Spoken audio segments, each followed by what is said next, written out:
We've done biomarkers, microbiome, CAR T, and now we're doing the BTK occupancy assay and Immuno-Oncology. So what is nice is that we are able to get you all these wonderful umbrellas. So on your way out, please make sure you get one. What I hear is that we're getting so much rain, we're thinking about calling Boston New Seattle.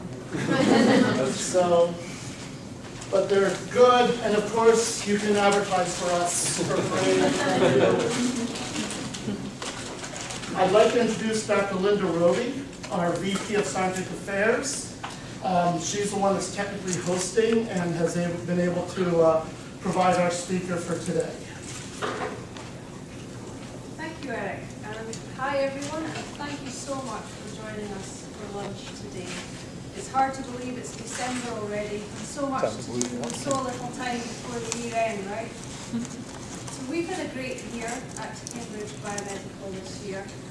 We're fortunate as a CRO in that we get to work on a lot of disease areas and novel therapeutics with many of you.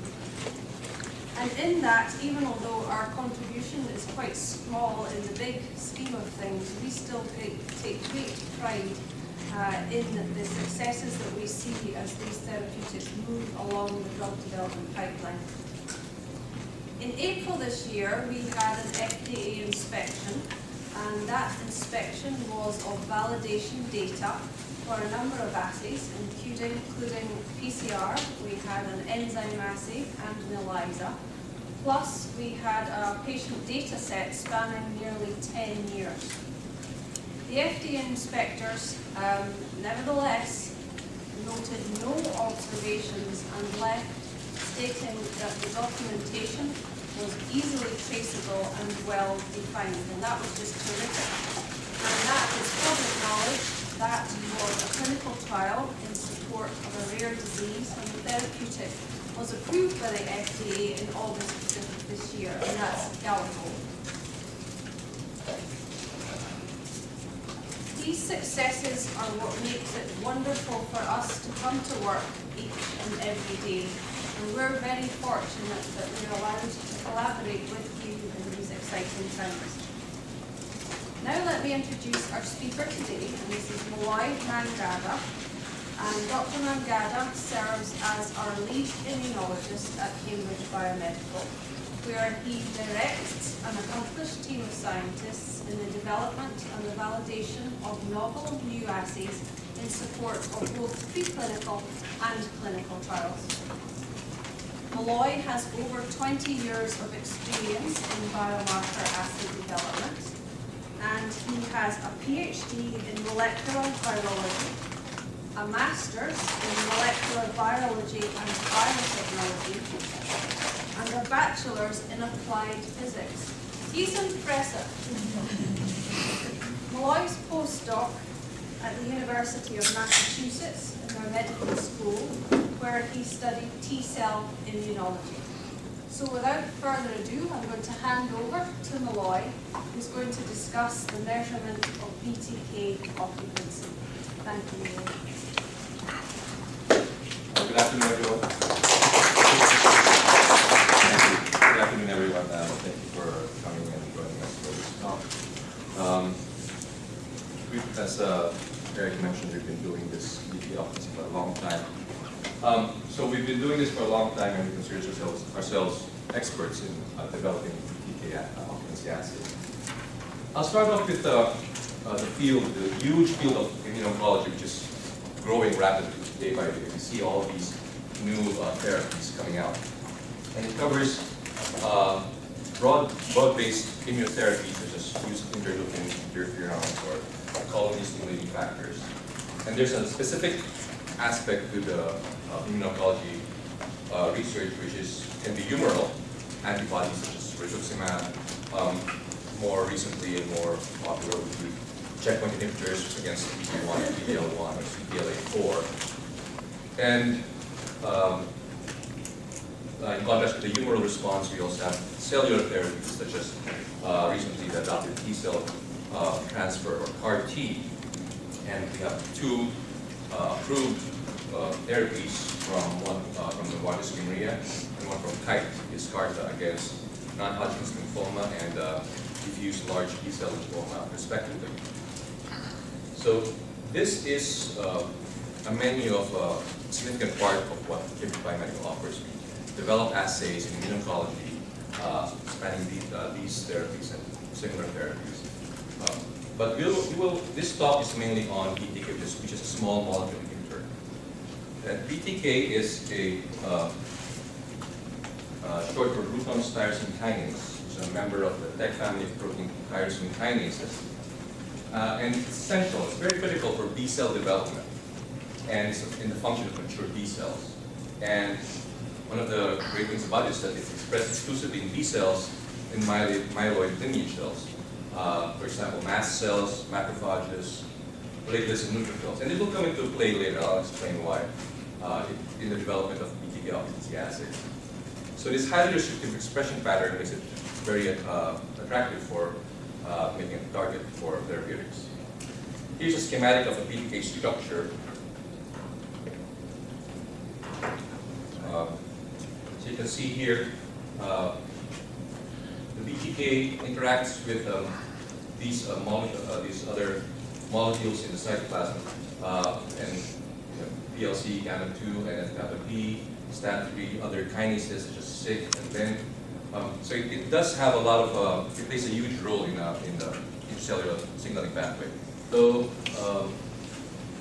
BTK, again, is expressed in B cells, and I'm showing here a slide of its role in the B cell receptor signaling pathway. Once the B cell receptor, essentially an antibody, binds this called an antigen, then these B cells polymerize, and this will lead to downstream activation of intracellular signals and eventually activate BTK. And as we showed earlier, they will then bind to other kinases and molecules in the cytosol, and then go forward and introduce other and activate other molecules, proteins, and kinases in the pathway. It can include forming of the signaling complexes, proteins, or downstream release of intracellular calcium stores, and of course, propagation of the BCR signaling pathway. And this can result in transcriptional changes.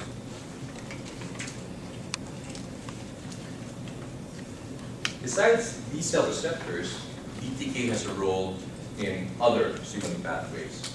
So it can also play a role in chemokine receptors, toll-like receptors, and Fc gamma receptors. So it's not only limited to B cell interactions, it has a wide role, but especially in B cells make it attractive as a therapeutic target.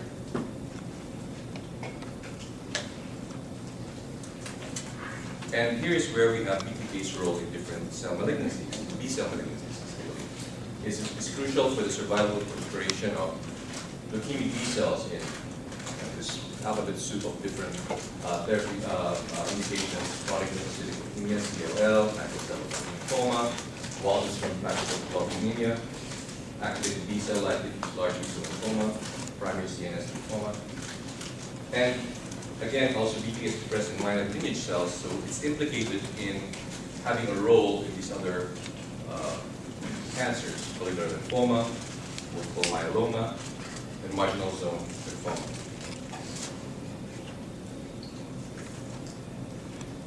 The first BTK inhibitor approved by the FDA is ibrutinib, now sold as Imbruvica, and it's a covalent BTK inhibitor. Irreversible, once it binds to BTK, it can't come off anymore. And it's just a short history, and kind of a nice way to see how a drug develops. It was created by Celera Genomics in this period, 1990 to 2008, as part of their program to look at how BTK functions. So this is a research project for them. Then sometime before 2006, this was purchased by Pharmacyclics along with the other BTK inhibitor program elements of Celera for the price tag of $2 million. Then they decided to co-develop it with Janssen from Johnson & Johnson.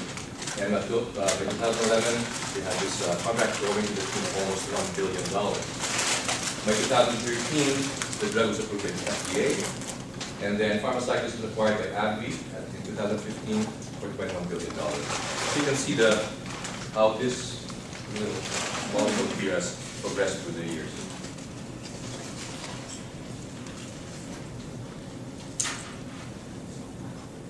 And now we have second generation BTK inhibitors. This is a list of what's out there. The ones that are approved are ibrutinib and acalabrutinib. This one's with Pharmacyclics and Janssen, and now owned by AbbVie. And then this one's AstraZeneca, and they're all approved with several of those indications we showed earlier in an earlier slide.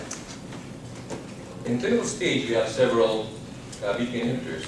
Ibrutinib from Gilead Sciences, ibrutinib from Synesis, ibrutinib from BeiGene, AR-531 from Arcue, and Genentech has also GC0853, and then some preclinical candidates as well.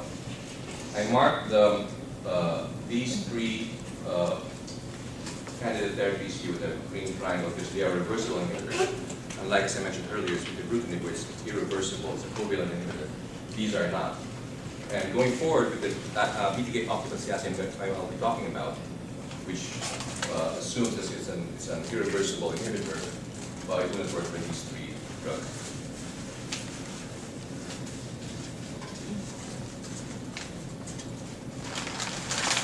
So what are these BTK assays that we talk about?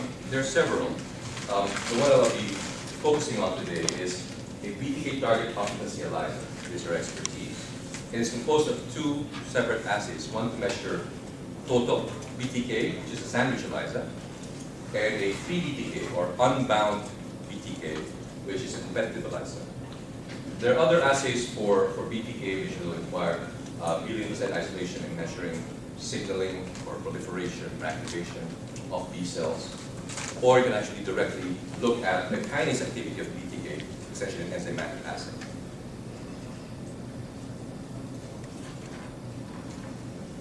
One of the, or several of the things that we've discovered during this BTK assay development is we have several parameters that we assess when optimizing developing an assay. One of the critical things when you're trying to develop an assay for a clinical trial is to have a good definition of what the sample matrix will be. And we've worked with all four of these: whole blood, cryopreserved PTMCs of B cells, PTMC cell pellets, or lysates. Then what we've also noticed that the lysis conditions are very dependent on the inhibitor. So you may have ibrutinib, and you can lyse the cells and put protease inhibitors in the lysis buffer. But if you have another inhibitor like acalabrutinib or some other candidate that you're working on, these have to be optimized because they don't give the same signals. So you can have better signals from just using different lysis buffers for these inhibitors. One other way of measuring BTK activity is using measuring phospho BTK instead of free BTK.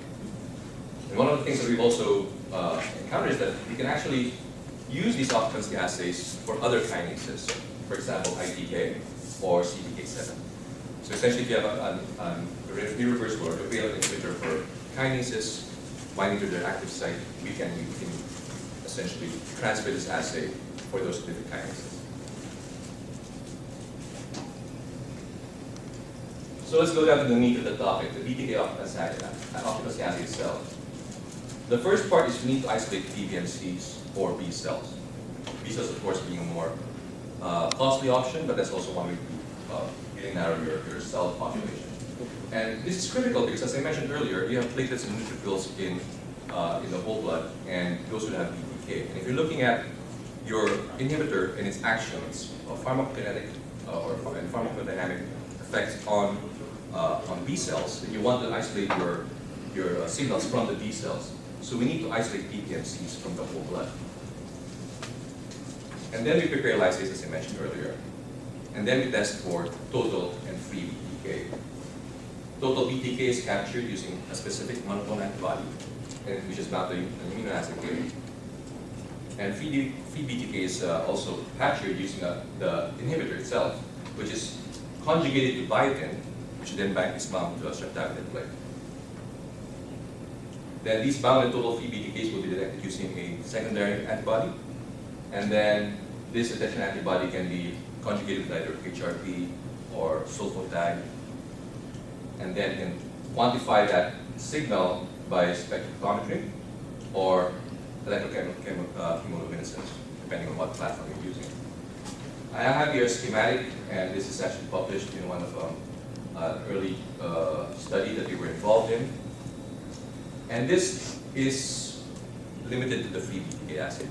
What in this particular paper, they're only measuring free BTK, and that's a lot of the early work only focused on measuring free BTK as a measure of BTK occupancy. Essentially, if you have an inhibited BTK, essentially a BTK bound with the inhibitor, it will not bind to your probe. The probe would be your inhibitor conjugated with biotin. And then free BTK, those that's unbound by the inhibitor, will then bind to the probe in the plate, and we can find that signal. And what you then do is subtract that from your total BTK to get a measure of occupancy. So, when preparing the probe, do you screen different compounds to determine the specific length? So that the biotin is Yes, visible? and this is something that we don't do in-house. That's usually developed by our clients. Okay. So they want to see what best can be used to probe, and some of them just use their inhibitor and just conjugate with biotin, or some of them, some clients will have separate the binding site, and they do it, and they will test different things.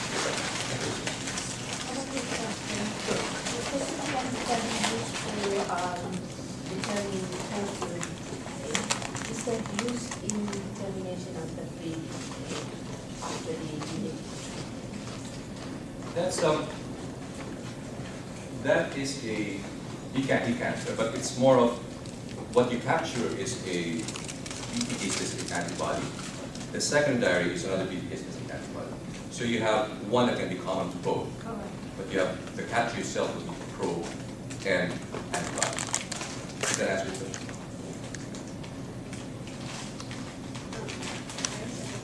Two questions. First, you want to say that only people have this specific antibody, is that from your lab or is it provided or specific antibody? We do both. We have our own, which is commercially available monoclonal antibody, which our client decides if they want the specific one, they can provide it to them as well. That one, we ask for a documentation from the sponsor on the quality of the review. The second one, question about using free BTK using covalent BTK in the box to the stratified plate. So we have that one bonded to the stratified plate, assume it will through some kind of chemical reaction. How do we know that inhibitors are able to, just like as a free covalent BTK inhibitor bond to the free BTK or not? How do we know? How do we know? Because right now it's not a free available covalent BTK inhibitor because it's bound to the stratified plate already. So I would imagine that would change the inhibitor in terms of conformation, chemical conformation. No, it's a small molecule, so it's not changed that much. We see binding of it in the same binding properties with the binding conjugated and the free inhibitor. Also, you've got some KD. And that's the sponsors, that's the client's work. Yeah. Good, thank you. Yeah. So, I have a question. Sure. So, in order to develop the free BTK assay, does it need to have inhibitor that will covalently bind to Yes. Yes. BTK, or It has to be a covalent binding. As I mentioned earlier, otherwise not covalent? if it's reversible, then you're talking about kinetics at that point. And you don't. And it's not Yeah. Okay. And again, please feel free to ask questions anytime. Okay. So just another schematic. What's actually happening? Here's total BTK. You can have both inhibitor bound and inhibitor free BTK in the lysate, and your total BTK, which is monoclonal anti-BTK antibody, will capture everything, and that will be essentially your denominator in the the occupancy assay formula. For free BTK, your inhibitor bound will not bind, only your free BTK will bind. And that's how we differentiate. And these will be two different wells. So when you do, and as I mentioned, these are two separate assays, so you should test it in two separate places.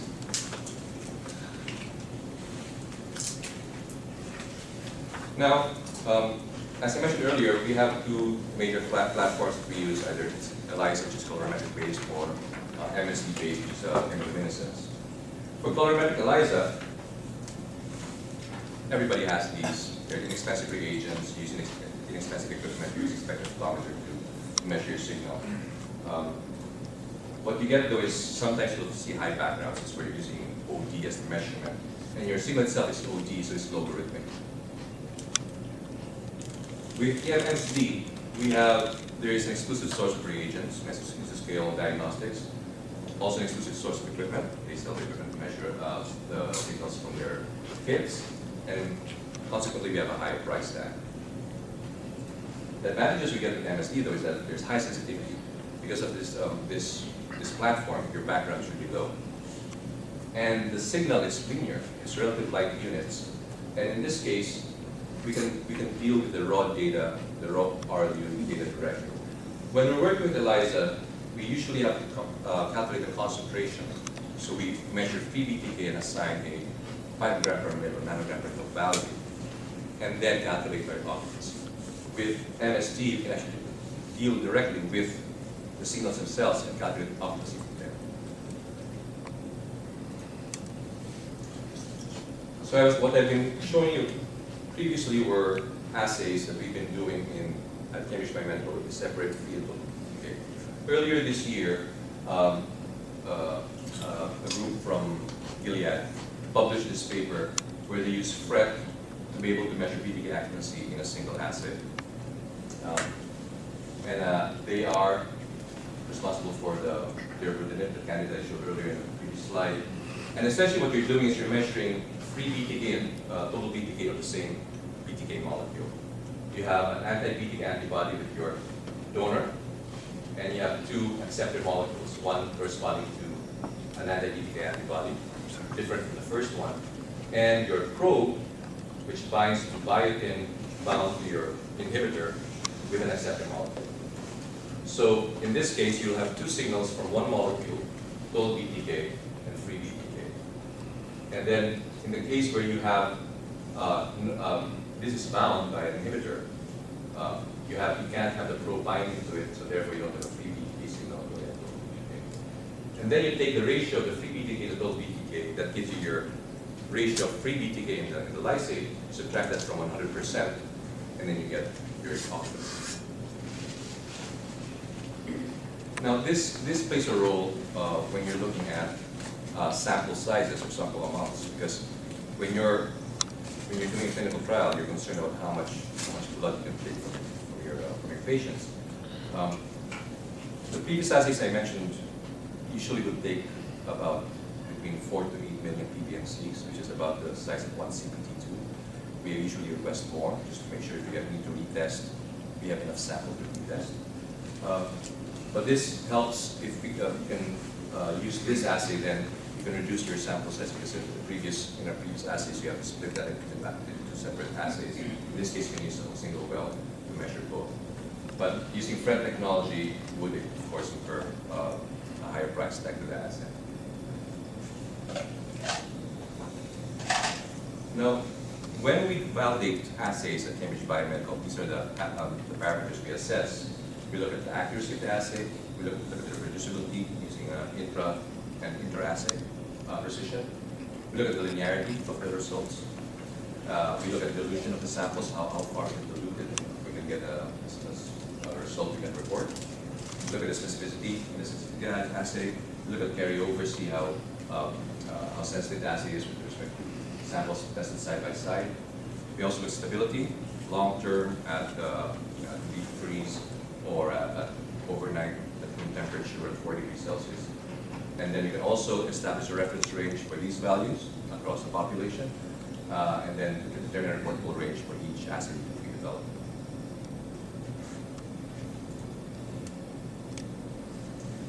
what we've done at Cambridge Biomedical, we have developed several assays for total and free BTK and BPMCs.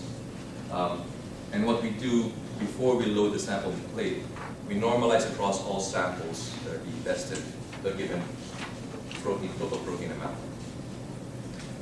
We are currently conducting several studies with major pharma. And how this works out is usually samples are prepared within 24 hours of collection. If it's a bleed, it's a time point. If it's whole blood, it's sent to Cambridge Biomedical for processing for isolation of BTMCs, or this isolation is performed at the clinical site, frozen, either as a cell pellets or as cryopreserved BTMC and then sent to us. Once the samples are frozen, they can be sent or stored, and then the samples are batched for analysis at a later date. And the data is submitted according to data transfer specifications, which are determined beforehand. Quick question. Sure. So you mentioned the process of sample preparation. From your experiences for the PMC in terms of preparations, does it involve a little bit more than simple process? What's your experience in terms of clinical side to Yes. your PMC? Yes, you have to vet your clinical site because not many clinical sites can process BPMC. They usually more like typical clinical sites, which can take serum or plasma. In this case, if your clinical sites can't handle that BPMC isolation process, you can opt to send whole blood. The sample blood, do you think that there could be potential issue during the shipment and transfer process? Yes, That's yes. the cell temperature, Yeah. everything. What's your experience over there? So with that, we actually, as part of the validation process, we see in particular, because it depends, if you're giving a different type of drug, so depending on the drug, it might have a different effect on the whole blood. So that's part of the validation, so we see how stable the BPMCs are in your whole blood. If it's transported in 1 day, then there's a delay, maybe less than 2 days, maybe 3 days, it's a weekend, your shipment gets stranded somewhere, in some airport somewhere. If it has different temperatures, because if it's being shipped in the winter, it's going to be a different temperature in the plane. And 37 degrees. It has to be our room temperature. So there's an option to do that, so you can see how well your samples actually survive during shipment. So when you do that, do you do that before for the clinical site selection or after? Let's just say, for some reason, it just doesn't work out, no matter how we try stability assays, Yeah. there's no way I can get a meaningful data. Yeah. Would you do that before for the clinical site? You know, sometimes sites can do, some sites they just can't do it. Yes. What'd you do? How we've handled that before is we actually set up training for the clinical site. Either we can set up videos and show what we do, how we process the samples, and then that gets sent along with a slideshow and instructions on how to prepare the samples. And that has when we've done that, you can see that the deviations, the discrepancies in sample, and the error rates and the quality of samples go down dramatically. I think it's all in the training. In training? Yeah. At least it's workable, basically. Yes, yes. But I understand it is tough because you can have, if you want an international study, then you might have these clinical sites out there that can't isolate BPMC. So the option is always to go to whole blood. Thank you. Maybe I missed, in one of the slides you mentioned that this assay can be done with different matrices, whole blood and other than BPMC. So do you have experience of doing this assay using whole blood? So we don't do the assay of whole blood. We can receive whole blood, process it, isolate the BPMCs, and then test it. Again, as I mentioned, you'll have platelets and neutrophils and other cells that express BTK. If you want to see the BT in B cells, you want to remove all of that out.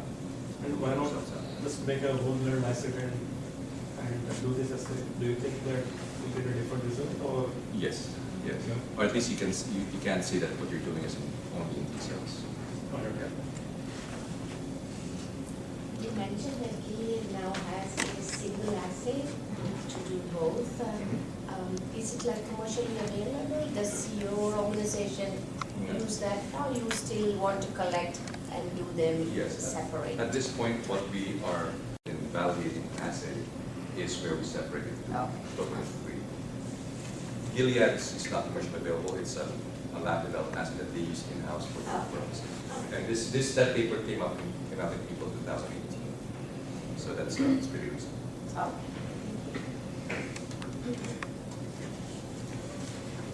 And here's just some data from recent literature. These are not data from projects we're doing. These are just what you can see in PubMed. Where you can see that once you have dosed, so the black dots correspond to the amount of the inhibitor in the serum, and then you have occupancy in the gray dots. So you can see that you have clearance of the drug, but then you have occupancy lasting 24 hours after dosing. Another slide here that shows the same thing.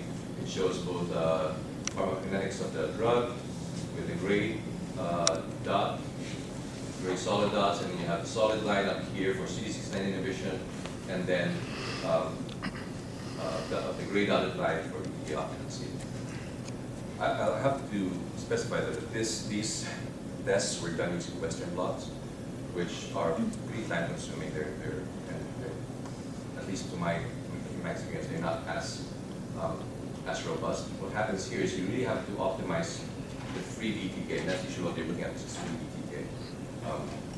But these are what's available publicly.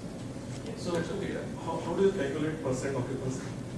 What's the formula that you use? Yeah, so yeah, I should have included it here. It's what we do is and this is this also, you can find this in journals.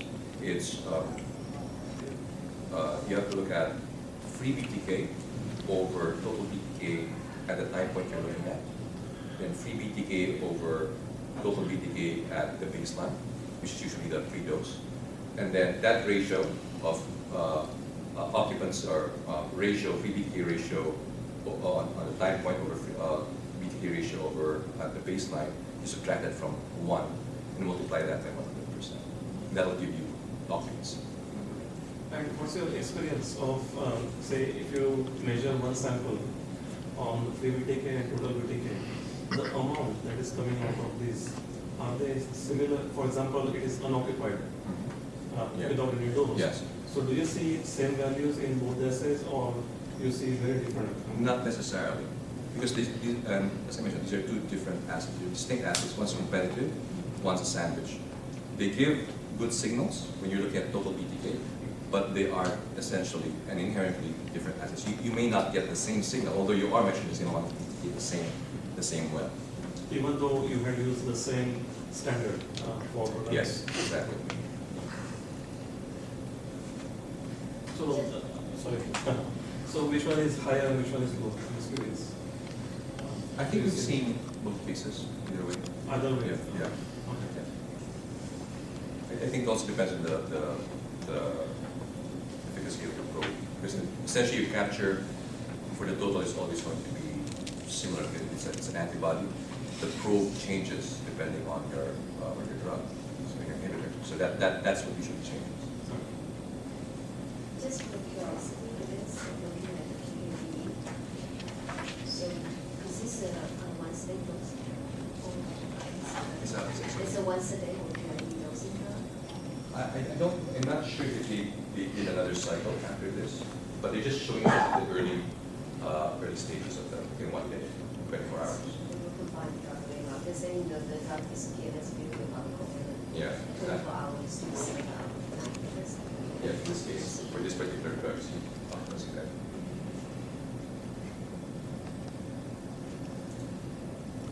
So just to conclude, BTK is a relevant target modified pathway for cell development.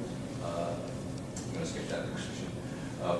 The approval of subsequent use of ibrutinib has paved the way for additional second-generation reagents with improved specificity profiles and using in combined therapies, and we also address resistant mutations for certain therapies.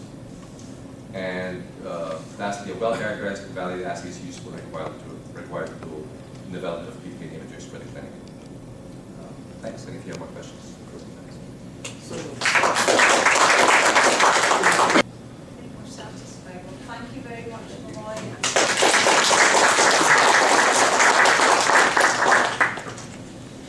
So again, thank you very very much. I will be following you up with an email that has an electronic version of this slide deck.